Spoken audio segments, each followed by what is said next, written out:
Buenos días familia, espero que estén muy bien. Hoy es el inicio de una nueva travesía.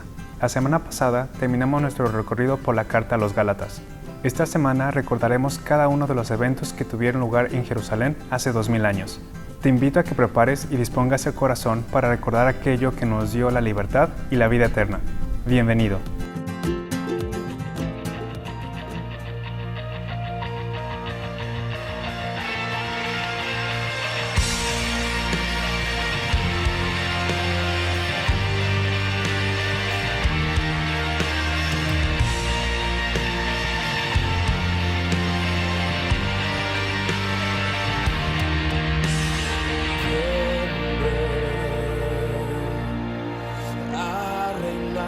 Sobre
Es momento de presentar a Dios nuestras oraciones a favor de quienes están pasando por algún momento difícil.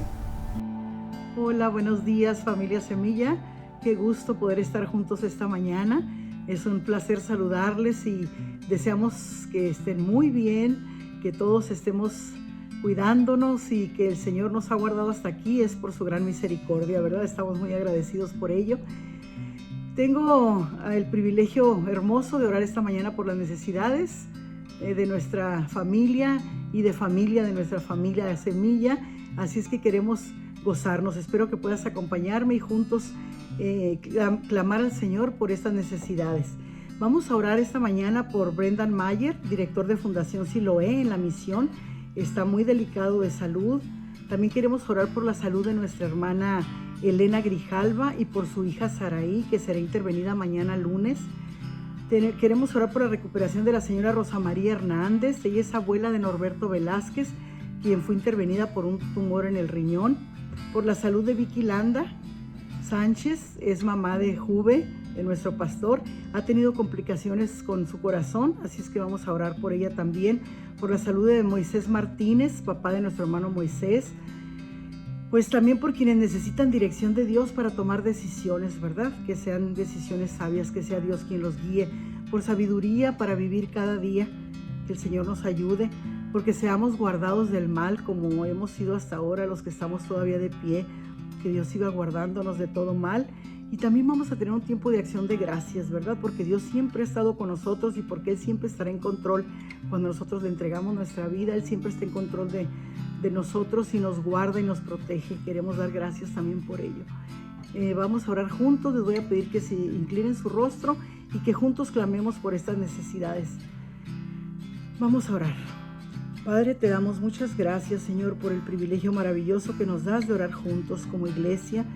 Gracias, Señor, porque tú has sido fiel, tú nos has guardado y nos has bendecido. Pero hay muchos que están pasando por necesidad, por enfermedad. Algunos están graves, Señor. Algunos están teniendo dificultades. Te rogamos que tú los toques. Ya hemos mencionado a cada uno de ellos, Padre. Te ruego que tú seas con ellos, que tú los abraces, que tú les des tu paz preciosa, que ellos puedan sentir tu presencia cada día. Si hay alguien, Señor, de los que están enfermos, que aún no te conoce de manera personal, permite que puedan tener un encuentro contigo, Señor. Y que ellos, Padre, puedan venir a tus pies en una entrega total y absoluta. Que ellos puedan sentir, Señor, ese gran amor que tú nos tienes. Toca sus vidas, sus cuerpos, toca sus corazones. Ayúdalos, Padre, que en sus mentes ellos puedan saber que tú estás ahí, pero sobre todo en su corazón, Padre, ellos puedan tener la certeza de que tú estás ahí a su lado, esperando, Padre, que ellos te abran su corazón y que te entreguen sus vidas. Bendice sus cuerpos, ayúdalos. Si están pasando por dolor, Señor, tócalos y permite que puedan tener paz en medio de este tiempo difícil. Te pedimos también, mi Dios, por las necesidades de aquellos que tienen que tomar decisiones pues difíciles, que seas tú quien los guíe, quien los guarde, quien los ayude, que seas tú, Padre, quien los lleve de la mano para tomar la mejor decisión. Sabemos que hay personas que se debaten entre una y otra necesidad. Ayúdales, Padre, a ser dirigidos siempre por ti y a tomar decisiones sabias. Bendice también a cada uno de nosotros, Señor, para que seamos guardados de todo mal. Hasta aquí tú nos has ayudado, nos has guardado, nos has bendecido. Síguenos guardando a cada uno, a nuestras familias, a nuestros allegados, nuestra iglesia, nuestra familia Semilla. Padre, ayúdanos a estar orando continuamente unos por otros, a interesarnos unos por otros, Padre, a ser verdaderamente fieles en la oración, mi Dios, y en llevar las cargas unos de otros. Ayúdanos, Padre. Te damos gracias también porque tú hasta aquí nos has ayudado y has sido con nosotros.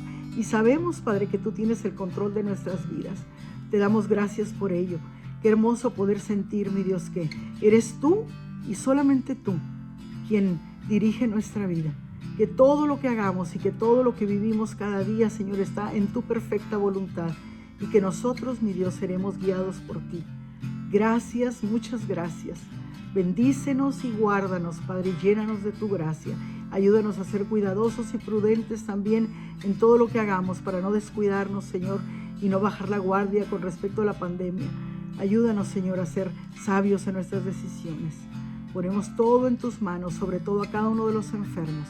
Y te damos gracias porque hasta aquí tú nos has ayudado. En el nombre de Jesús. Amén.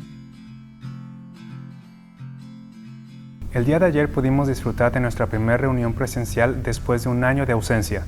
Si por alguna razón no pudiste participar, te animo a que lo hagas. Es muy importante que envíes tu notificación al correo que aparece en pantalla, ya que no podemos exceder el límite de personas impuesto por las autoridades.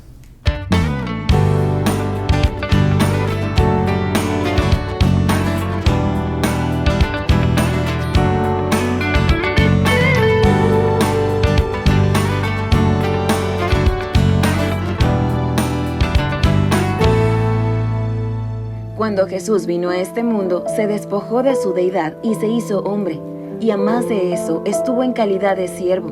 Durante todo su ministerio preparó el escenario para cuando llegara el momento de dar su vida en rescate por la humanidad. Durante 3 años formó a un grupo de discípulos para que continuara con la tarea de darlo a conocer como el Salvador que la humanidad necesitaba. La Semana de Pasión enmarca el último capítulo de la vida terrenal de Jesús, y en la lección de hoy revisaremos cómo fue su llegada a Jerusalén, quiénes lo recibieron y por qué lo hicieron. Que esta reflexión afirme nuestro amor por Jesús y nos ayude a comprender la magnitud de su sacrificio.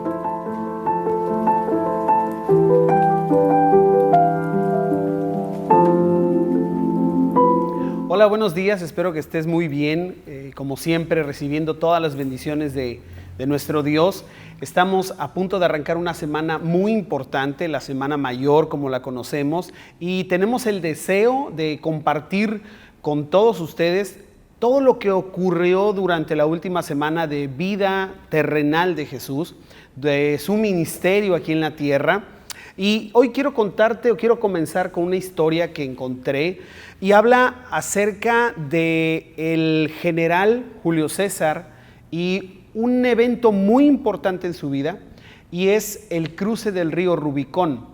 Dicen los historiadores que en el año 49 a.C., él se encontraba en este río con todos sus ejércitos y estaba a punto de cruzar, pero tenía una gran duda, porque este río, el río Rubicón, era el límite que existía entre Galia e Italia, que era parte de la República de Roma. Decía una ley de los romanos, que si alguien cruzaba este río con un ejército armado, era tomado inmediatamente como un acto hostil y sería declarado enemigo de la República y se haría acreedor a la muerte, ¿no? Y a que se le viniera el imperio encima, o en este momento la república se le viniera encima. Julio César, después de un rato de dudarlo mucho, habla con todos sus soldados y les grita una frase que después se volvería muy famosa, y esta frase es: la suerte está echada. Y entonces Julio César cruza el Rubicón, invade Italia y provoca una guerra que dura 4 años. Después de esta guerra desaparece la República de Roma y se crea el Imperio Romano como lo conocemos. Cuando él llega a Roma, se autoproclama cónsul y también dictador vitalicio. Pasando el tiempo, esta frase de cruzar el Rubicón significó el tomar una decisión demasiado seria que no se podía dar marcha atrás y que traía consecuencias que podían ser de mucha gravedad. Bueno, pues este domingo arrancamos con el cruce del río Rubicón en la vida de Jesús, porque este domingo recordamos el inicio del fin de su ministerio terrenal. Es su llegada a Jerusalén, y entrando él a Jerusalén, cumpliendo las profecías que debía de cumplir, ya no hay vuelta atrás. Con esta entrada Jesús sabía que iba a desatar una serie de eventos que lo llevarían a su crucifixión, a su muerte y a todo el plan que Dios ya tenía trazado para la salvación del hombre. Pero vamos a hablar de eso hoy y no me quiero adelantar, así que vamos a orar primero y pidámosle a nuestro Dios que nos dé sabiduría. Dios bueno, te damos muchas gracias por la oportunidad de estar aquí reunidos esta mañana. recordando lo que hiciste por nosotros, dándonos el tiempo de saborear, pero también de reflexionar y de valorar lo que hiciste en la cruz por nosotros, comenzando en este día. Te pedimos que pongas en nuestro corazón sabiduría, que pongas en nuestro corazón inteligencia y que tu Espíritu Santo nos llene y nos abra el entendimiento y nos deje ver las profundidades de tu palabra. Te lo pedimos y lo agradecemos en nombre de Cristo Jesús. Amén. A diferencia de Julio César, Jesús no entró en un caballo, entró en un burro. A diferencia de Julio César, Jesús no entró con un ejército armado, entró con sus 12 discípulos y una multitud que lo seguía. Pero cuando nosotros estudiamos esta semana, nos damos cuenta de la relevancia y de la importancia que tenía tanto en la vida de Jesús como la tendría al paso del tiempo. Porque es por esta semana, es por este día que todo comienza y que hace un parteaguas en la historia. La crucifixión de Jesús, la muerte de Jesús y toda su pasión es el foco central de las Escrituras. Es la preparación o la culminación del plan que Dios preparó para nuestra salvación, para que tú y yo hoy estemos aquí y para que un día vayamos a la eternidad con Él. Es tan importante esta semana que los 4 evangelistas, Mateo, Marcos, Lucas y Juan, le dedican 1/3 de sus libros solo a esta semana, solo a estos 7 días, siendo que Jesús pasó 3 años de ministerio junto con sus discípulos. Si sumáramos el total de los evangelios, de sus capítulos, son 89 capítulos. Bueno, pues 30 capítulos están destinados única y exclusivamente a esta semana. Juan le dedicó la mitad de su evangelio solo a esta semana. Entonces imagínate lo importante que termina siendo. Y normalmente el pasaje que vamos a ver hoy, lo conocemos, hemos visto a lo mejor los títulos que le ponen a la Biblia, que por cierto no son inspirados, no están en los originales, lo han hecho simplemente para hacerlo un poco más sencillo. Le llaman la entrada triunfal a Jerusalén. Pero veía yo a un autor que le ponía otro nombre y él la llamaba la falsa coronación del rey. Porque en realidad toda esta gente que seguía a Jesús no tenía ni idea de lo que estaba sucediendo, no tenía ni idea de lo que estaba pasando, ni tan siquiera los discípulos de Jesús entendían lo que estaba sucediendo en este momento. Dice la palabra que hasta después de la resurrección entendieron lo que había sucedido este domingo o este día. Entonces, por eso pudiéramos llamarla de esta forma, ¿no? Y sí es verdad que Jesús es ese Mesías del que hablaron los profetas. Sí es verdad que también Jesús es el heredero del trono de David, pero la gente no dimensionaba lo que estaba ocurriendo, lo que iba a ocurrir. Y en este momento gritan alabanzas, están eufóricos, adoran, cantan, tienden sus mantos, pero la verdad es que estaban completamente extraviados. Y el día de hoy vamos a empezar con el primer tema. Yo en realidad le puse la llegada del rey y ese es el título de la predicación de este domingo, la llegada del rey. Y vamos a ver 3 facetas de Jesús, vamos a ver 3 adjetivos también, si quieres llamarlos así, de Jesús que nos deja ver en este pasaje. Vamos a estar viendo Marcos 11, pero vamos a estar yendo a otros pasajes y ahí sí te voy a pedir que me disculpes, pero creo que necesitamos dimensionar un poquito más lo que estaba ocurriendo en ese día, lo que estaba a punto de ocurrir. Así que vamos a ir y venir con otros pasajes, pero nuestra base va a estar en Marcos 11. Y quiero pedirte por favor que vayas con tu Biblia y que me acompañes a Marcos 11, versículos del 1 al 11. Mientras que lo buscas y lo encuentras, te quiero decir que también en medio de cada uno de estos puntos vamos a hacer una pequeña reflexión hacia nosotros, hacia nuestra vida. Aparte de la narración histórica y desmenuzarlo, siempre vamos a encontrar algo para nosotros. Y créeme, más en esta semana, más en la última semana de Jesús, vamos a encontrar algo bastante interesante. Vamos a darle lectura. Dice el versículo 1. Cuando se acercaban a Jerusalén, junto a Betfagé y a Betania, frente al monte de los Olivos, Jesús envió 2 de sus discípulos y les dijo: id a la aldea que está enfrente de vosotros, y luego que entréis en ella, hallaréis un pollino atado, en el cual ningún hombre ha montado. Desatadlo y traedlo. Y si alguien os dijere: ¿por qué hacéis esto?, decid que el Señor lo necesita y que luego lo devolverá. Fueron y hallaron el pollino atado afuera de la puerta en el recodo del camino y lo desataron.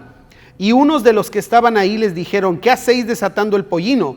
Ellos entonces le dijeron como Jesús había mandado, y los dejaron. Y trajeron el pollino a Jesús y echaron sobre él sus mantos, y se sentó sobre él. También muchos tendían sus mantos por el camino, y otros cortaban ramas de los árboles y las tendían por el camino. Y los que iban delante y los que venían detrás daban voces diciendo: Hosana, bendito el que viene en el nombre del Señor, bendito el reino de nuestro Padre David que viene, Hosana en las alturas. Y entró Jesús en Jerusalén y en el templo, y habiendo mirado alrededor todas las cosas, como ya anochecía, se fue a Betania con los 12. Es bastante interesante lo que ocurrió en este día. Creo que fue un día muy largo y nos deja ver, como te decía, estas 3 facetas de Jesús. La primera de ellas, y solamente le puse la palabra tal cual, ¿ok? Para que sea algo muy sencillo que recordemos. Y la primera faceta que vemos de Jesús aquí es que Él es soberano. Jesús se deja ver soberano. Jesús va con sus discípulos. La multitud se acerca. Él está más o menos a unos 3 kilómetros de Jerusalén. Está cerca de esta ciudad, Betfagé y Betania. En Betania es donde vive su amigo Lázaro con sus hermanas. Y Jesús manda a 2 de sus discípulos a que busquen, y en la entrada del pueblo que está cerca de con ellos, encontrarán un pollino, encontrarán un burro, que lo desaten, que se lo traigan, y con ese va a ser su entrada. Ese era, en pocas palabras, lo que ellos tenían que hacer. ¿Cómo? Y si alguien les preguntaba, decir: el Señor lo necesita, y con eso bastaría. ¿Cómo sabía Jesús todas estas cosas? ¿Cómo sabía que estaría ahí el burro? ¿Cómo sabía que los dueños se los prestarían? Simplemente porque Él es Dios. Porque Él tiene el control de todas las cosas, porque Él sabe todas las cosas como Dios, porque Él sabe dónde está cada burro del mundo, porque Él lo sabe todo. ¿Cuál habrá sido la reacción de los discípulos al ver que todo lo que les estaba diciendo Jesús era como lo había mencionado, como se los había dicho con detalles? Yo creo que se han de ver sorprendido. Pero Jesús tenía un propósito detrás de esto, y era dejarse ver como soberano. Era hacerles ver a sus discípulos que Él estaba en control de lo que estaba a punto de ocurrir. Que no era un accidente su muerte, que su crucifixión no iba a ser un error judicial, que no era un acto simplemente de odio, porque Él era el maestro. Les estaba dejando en claro que Él tenía el control aún de esta situación. Aún de lo que viviría el viernes, Jesús estaba en completo control. Y es hasta después, como te decía, que los discípulos entienden lo que pasa, lo comprenden perfectamente y se dan cuenta que todo era por voluntad de Dios. Y como te decía, vamos a ver algunos pasajes, así que acompáñame a Hechos 4:24, ahí lo tenemos un poquito adelante.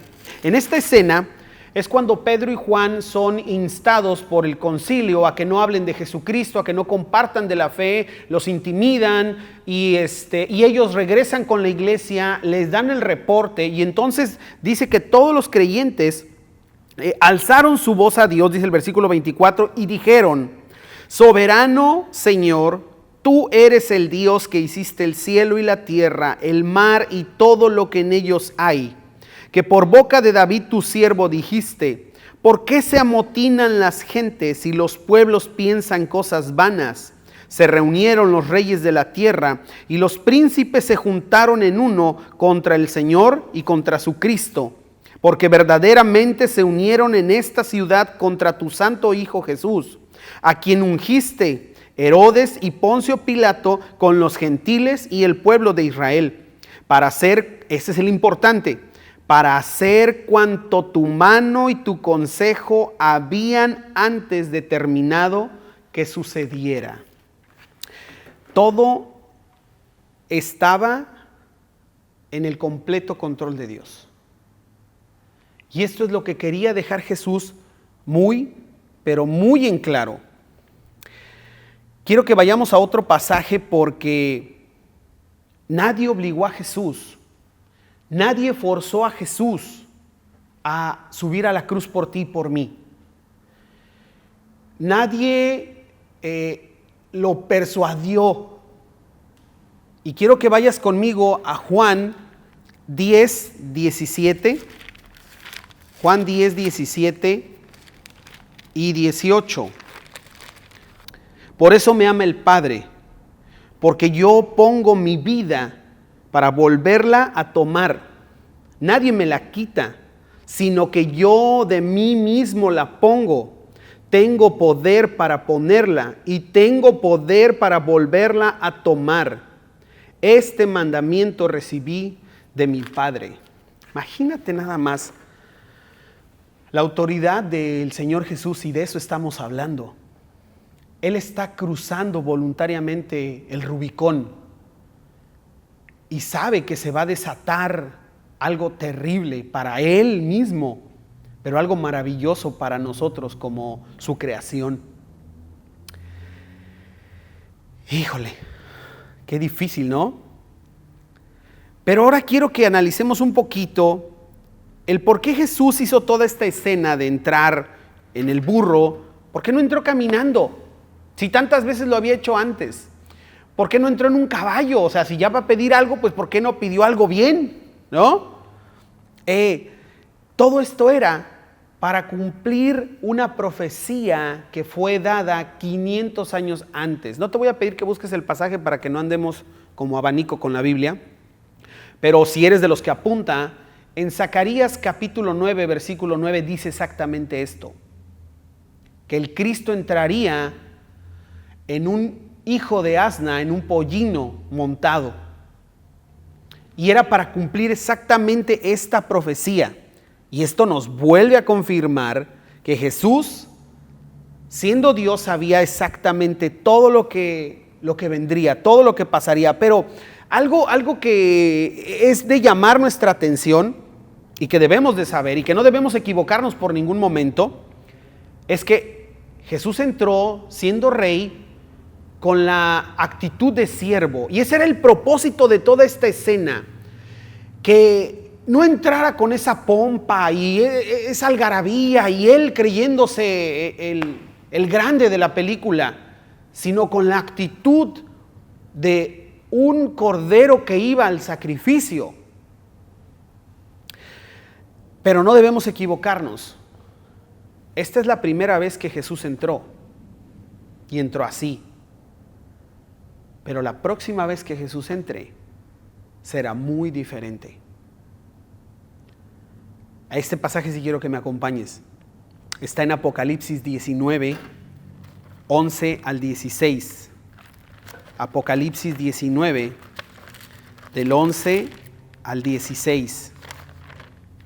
Entonces vi en el cielo abierto, y he aquí un caballo blanco, y el que lo montaba se llamaba Fiel y Verdadero, y con justicia juzga y pelea. Sus ojos eran como llama de fuego, y había en su cabeza muchas diademas, y tenía un nombre escrito que ninguno conocía sino él mismo. Estaba vestido de una ropa teñida en sangre, y su nombre es el Verbo de Dios. Y los ejércitos celestiales, vestidos de lino finísimo, blanco y limpio, le seguían en caballos blancos. De su boca sale una espada aguda para herir con ella a las naciones. Y él las regirá con vara de hierro. y él pisa el lagar del vino del furor y la ira del Dios Todopoderoso. Y en su vestidura y en su muslo tiene escrito este nombre: Rey de Reyes y Señor de Señores. ¡Wow! Y sabes una cosa, tú y yo vamos a ir con él. No fuimos de la primer multitud, pero sí vamos a ser de la segunda. Y eso va a ser impresionante. No va a regresar como la primera vez. Hablemos un poquito de sus discípulos y ahí va la aplicación para nosotros. No tuvieron muchas instrucciones de parte de Jesús. Simplemente les dijo: vayan y hagan esto. Ellos tampoco preguntaron porque ya sabían que algo tenía el Señor preparado.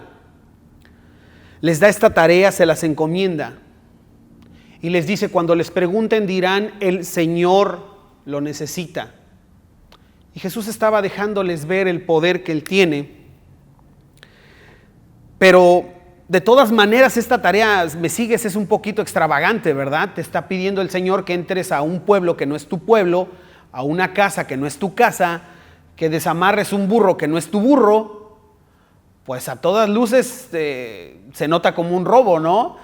Y si hoy intentaras hacer eso, yo creo que ni tardos ni perezoso te graban, te suben a las redes sociales y te viralizan y te hubieran puesto Lord Burro. Pero en aquel momento las cosas eran diferentes. Y a lo que te quiero llevar es que Dios a todos nosotros, a todos sus discípulos, nos deja encomiendas y nos deja tareas. Y muchas veces no vamos a tener la fotografía completa y no vamos a entender en el momento qué está pasando. Pero te aseguro que Dios espera de nosotros obediencia. Dios espera de nosotros que le sigamos con fe, que caminemos tras sus pasos. Y si tú sientes en este tiempo que Dios te está moviendo hacia algo que no comprendes del todo, no te preocupes. Él sí tiene la fotografía completa y Él ve mucho más allá de lo que nosotros podemos ver. Así que ten fe y ten confianza que donde Dios te mueva y a lo que Dios te llame es parte de su voluntad, es parte de su soberanía. La segunda cosa que podemos ver acerca de esta faceta o de lo que está pasando en este momento es que, otra vez con una sola palabra, aclamado. Jesús es aclamado por una multitud y lo vamos a ver en los versículos desde el 7 hasta el 10. Dice así, vamos a leerlo. Y trajeron el pollino a Jesús y echaron sobre él sus mantos y se sentó sobre él. También muchos tendían sus mantos por el camino y otros cortaban ramas de los árboles y las tendían por el camino. Y los que iban delante y los que venían detrás daban voces diciendo: Hosana, bendito el que viene en el nombre del Señor, bendito el reino de nuestro padre David que viene, Hosana en las alturas. Cuando le traen a Jesús el burro, bueno, se sube y toda la gente viene detrás de él, van delante de él. Y tienden sus mantos, que era y las ramas, y esta era una tradición que se hacía cuando llegaba un rey a un pueblo. En el Antiguo Testamento por ahí vamos a encontrar algún ejemplo de alguna vez que sucedió. Y los judíos estaban haciendo esto por Jesús, pero quiero que veamos la magnitud de la escena, porque a veces nos falta imaginación, créeme, y a veces las películas que hemos visto se quedan muy cortas con lo que en realidad estaba pasando. Estamos en la semana de la fiesta de la Pascua y es la fiesta más grande que los judíos tienen. Es la fiesta en la que todos los judíos del reino, en este caso de Roma, tenían que venir a Jerusalén a participar de las Pascuas. Dicen los historiadores que durante esta semana se triplicaba el número de gente que normalmente estaba en Jerusalén. De por sí siempre entraba y salía gente porque tenían el templo. En esta semana se triplicaba. Han hecho cuentas más o menos, y cómo han hecho estas cuentas, bueno, pues por cada cierta cantidad de gente se debía de sacrificar un cordero.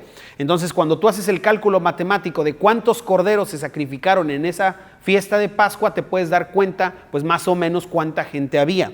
Los que saben han hecho este cálculo y dicen que aproximadamente en esta semana, cuando Jesús es crucificado, en Jerusalén había 2 millones de personas. O sea, es un mundo de gente, 2 millones de personas.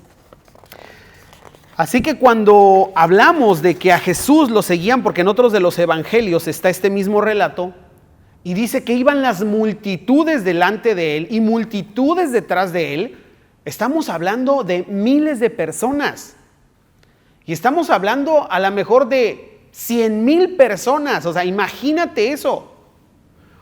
Y no estamos hablando de que estaban en campo abierto, de que iban en una carretera de 4 carriles. Estamos hablando de que iban por un camino de ida y de vuelta de tierra. O sea, la columna de gente que iba delante de Jesús y la columna de gente que iba detrás de Jesús, no tenemos idea del mundo de personas, del ruido, de los gritos, de los cantos, de las alabanzas que estaban pasando en ese momento. Pero, ¿por qué estaban gritando? ¿Por qué tenían tanta alegría? Bueno, todo empieza porque había gente que cuando viene la fiesta de las Pascuas se enteran de el milagro que se hizo con Lázaro, que Jesús lo resucita, y muchos vinieron a ver a este Lázaro. Pero cuando se enteran que Jesús viene y están con este furor de que lo había resucitado, se agregan a toda la gente y de verdad se hace, esta no es una histeria colectiva, una euforia colectiva. Los judíos llevaban cientos de años esperando al Mesías. Y por fin había llegado.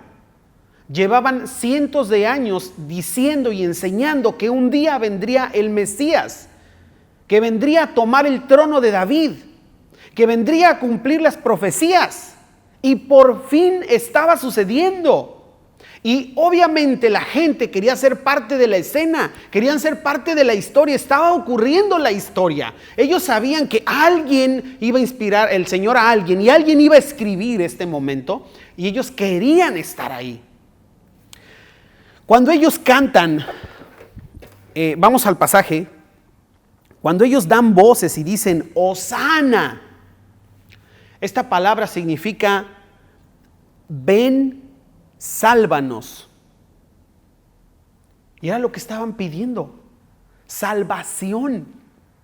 Estaban bajo el yugo del Imperio Romano. Y ellos creían que este Mesías vendría a aplastar al Imperio Romano con su poder. Ellos pensaban que sería como Moisés cuando aplastó a los egipcios en el mar.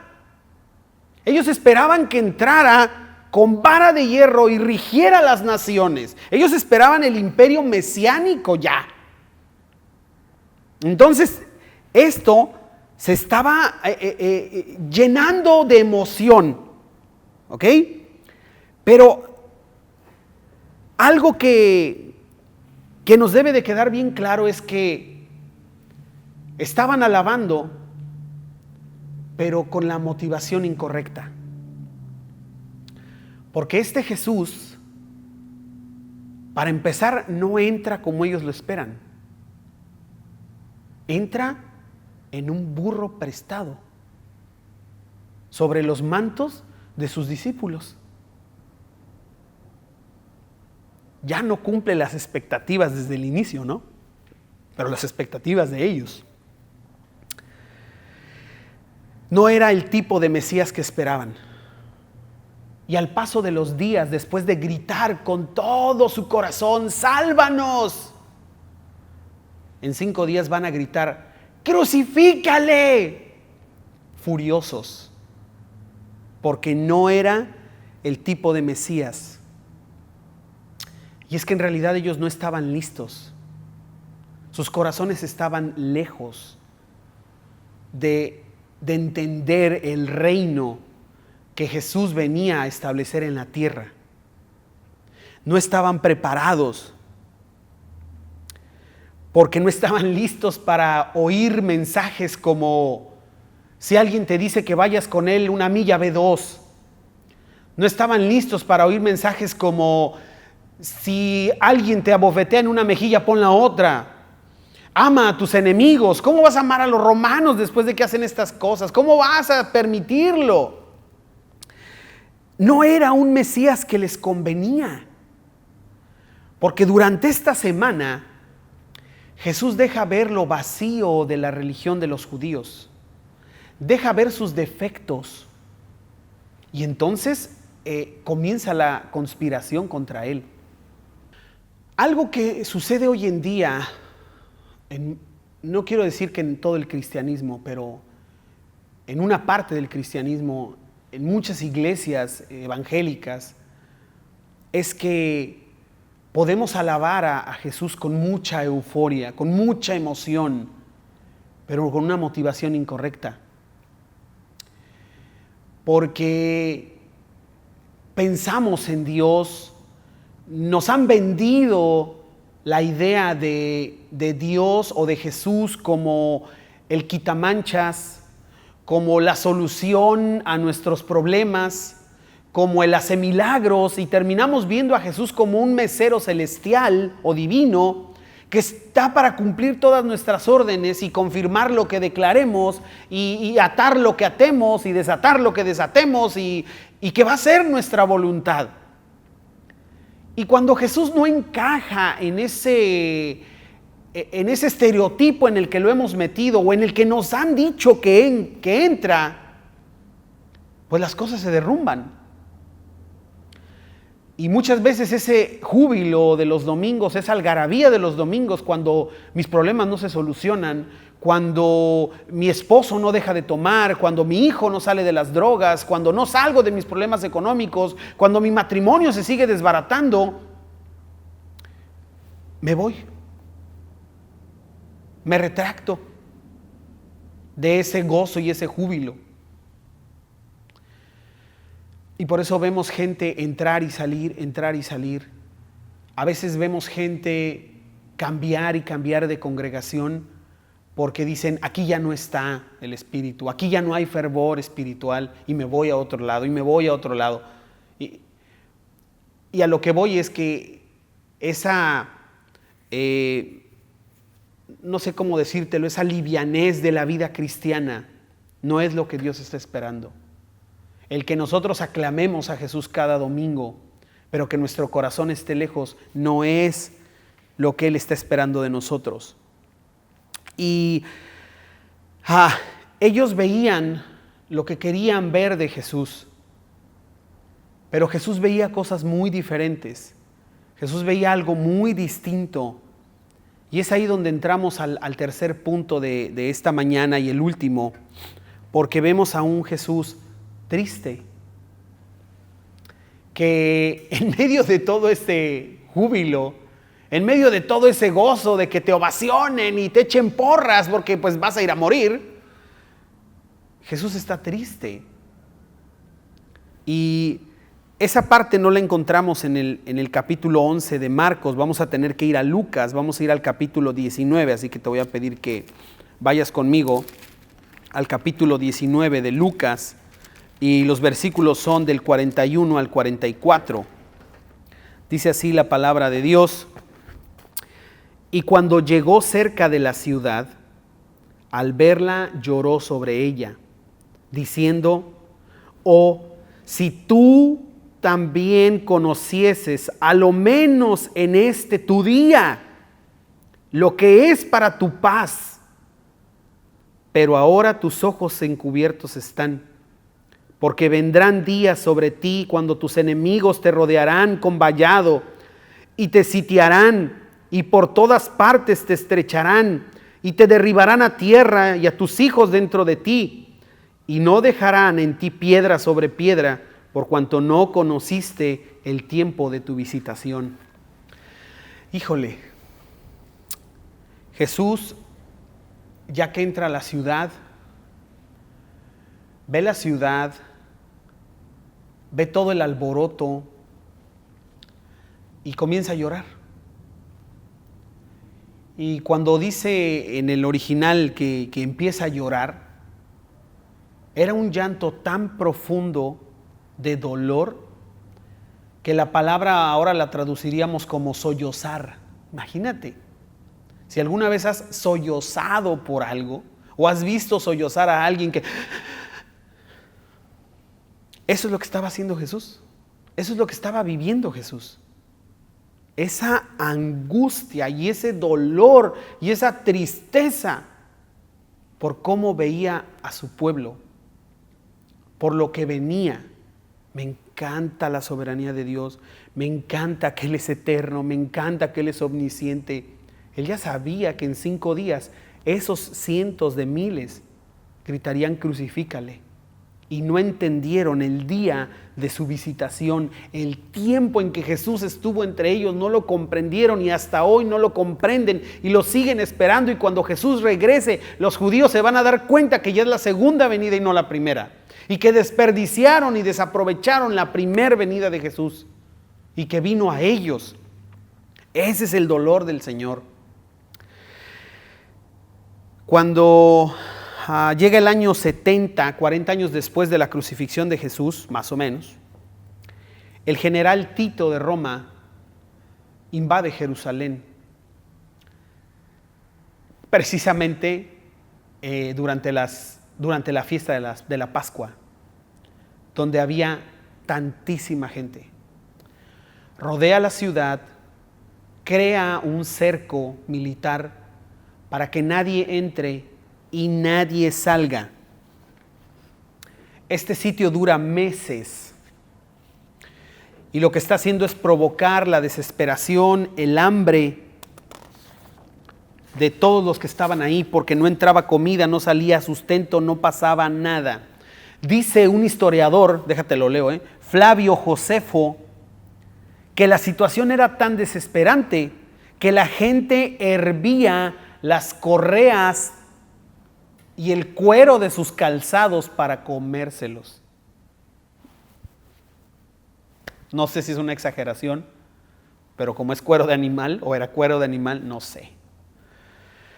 Finalmente, en septiembre de ese mismo año, del año 70, decide entrar el ejército romano después de todo lo que provocó, y los historiadores dicen que masacraron aproximadamente a 1 millón de judíos ahí. Derribaron literalmente piedra por piedra el templo. La ciudad. Solamente está el muro de los lamentos que conocemos hoy. Si tú vas a Jerusalén, no son las calles por donde anduvo Jesús. Están esas calles sobre las calles que anduvo Jesús, porque la ciudad fue derribada piedra sobre piedra. Y todo esto como consecuencia de no haber recibido a Dios en el tiempo, a Jesús en el tiempo que Él vino.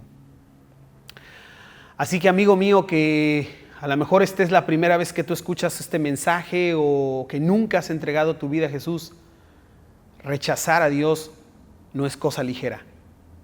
Y las consecuencias no son nada alentadoras.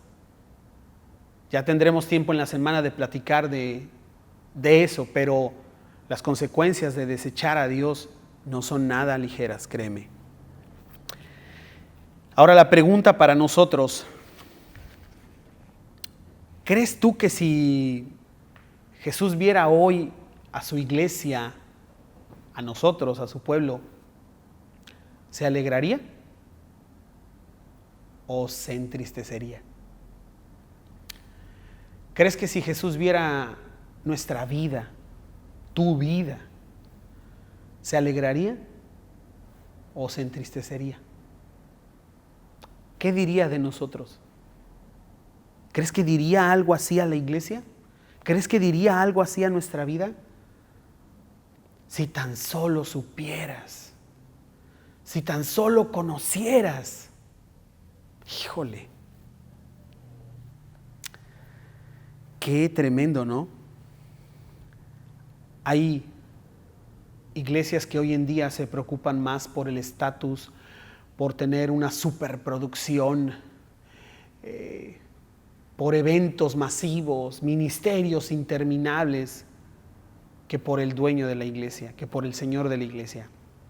Y no estoy diciendo que esté mal el hacer las cosas con calidad, pero cuando ya el centro de las cosas no es Jesús, cuando hemos extraviado el camino, que fue lo que le pasó al pueblo de Dios, las cosas cambian.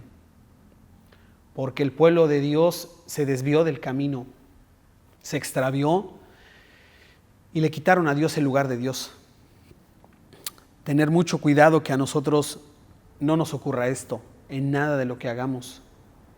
Y como lo decíamos la semana pasada con la ley de la siembra y la cosecha, que cuando Dios venga a hacer cuentas con nosotros, cuando visite nuestra vida, seamos obreros que no tienen de qué avergonzarse y de qué entristecerlo. Aprovechemos esta semana, aprovechemos esta ocasión para autoevaluarnos, para pedirle al Señor, Señor, dice el Salmo, ve si hay en mí camino de perversidad. Evalúame, Señor, ayúdame, déjame ver qué estoy haciendo bien y qué no estoy haciendo bien, qué te agrada y qué no te agrada de mi vida. Y seamos obedientes como los discípulos, que sin mirar toda la fotografía siguieron las instrucciones del Señor. Sigue las instrucciones del Señor para tu vida. Que lo aclamemos con la actitud correcta. Que pongamos nuestra vida delante de Él como pusieron sus mantos, con la actitud correcta, con la inteligencia de la fe y el entendimiento de su reino. Y por último, que nuestra vida alegre al Señor y que así como el Padre dijo del Hijo, este es mi Hijo amado en quien tengo complacencia, que así diga de nosotros, esta es mi iglesia amada, este es mi Hijo amado, que me complace, que me deleita. Que el Señor diga eso de nuestras vidas. Esta será una semana llena de reflexiones. Será un buen tiempo para ver desde otra perspectiva lo que pasó con Jesús en los últimos días. Vamos a continuar el día de mañana con otra reflexión, mucho más cortitas, no tanto una prédica, pero de lo que pasó el lunes. Y vamos a tener también reflexión para lo personal, para el andar cristiano de cada uno de nosotros, para nuestra vida cristiana. Así que te dejo con esa pelotita en tu cancha de la autorreflexión y nos vemos mañana. Nos vemos mañana y durante toda la semana para continuar con esta serie sobre la última semana de Jesús. Saludos, que Dios te bendiga. Nos vemos.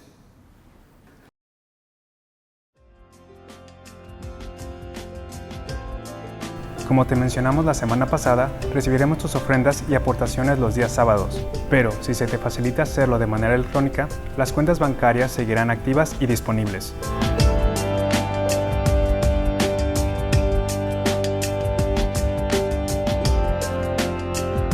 Llegamos al final de nuestra transmisión, no sin antes recordarte que a partir de mañana, lunes y hasta el viernes tendremos segmentos breves de reflexión en la palabra, en los cuales revisaremos algunos de los acontecimientos que tuvieron lugar en la Semana de Gloria de nuestro Señor Jesucristo. No te los pierdas, todos los días a las 7 p.m. por nuestro canal de YouTube Semilla Ensenada. Nos vemos mañana. Bendiciones.